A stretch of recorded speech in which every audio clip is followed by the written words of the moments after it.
చెప్పాను వేణు నేను నీ రూమ్కి వస్తాను రా పనుకునేదానికి అని. సరే మా రా అన్నాడు. బెడ్ ఇక్కడ పనుకున్నాను, నేను ఇక్కడ పనుకున్నాను, వేణు ఇక్కడ, వాడు అసిస్టెంట్ అక్కడ. కాసేపులో నాకు ఒక టీవీ ఉంది, టీవీ లైట్లో నాకు ఒక షాడో లాగా కనిపిస్తుంది, ఏదో చేసినట్టు ఒక డిస్టర్బెన్స్ ఉంది. ఈయనన్నాడు నేను ఒక మాట అడగనా, ఒకటి అడుగుతాను ఒప్పుకుంటావా అన్నాడు. నాకు వచ్చి ఫ్రెండ్ అని వచ్చానే, ఇప్పుడు ఏదన్నా తప్పుగా అడగపోతుంది, నిజంగా ఇది జరిగింది నా లైఫ్లో, నేను ఏదన్నా తప్పుగా అడిగేస్తే ఇంకా ఈ ఫ్రెండ్షిప్ ఉండదు ఛ అనుకొని సరే అడిగి సావు అన్నాను.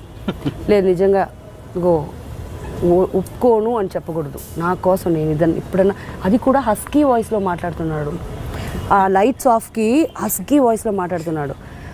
నేను తిరిగి ఏం రాని ప్రాబ్లం చెప్పురా అన్నాను. అప్పుడు ఏం చేస్తున్నాడంటే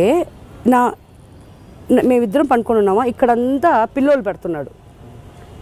ఏం రాదు అంటే ఏమి లేదు, నాకు పెళ్ళి 2 బిడ్డలు ఉన్నారు తెలుసు కదా, తెలుసు, వాళ్ళు బాగుండాలంటే నేను బతుకుండాలా, తెలుసురా, నువ్వు పనుకొని ఆ కాలుగీలు పైన వేసి వస్తావు అని భయపడి నేను చెప్తున్నానమ్మా, అది మాత్రం ఒప్పుకొని చెప్పా, దాని మీద వేసుకో అన్నాడు.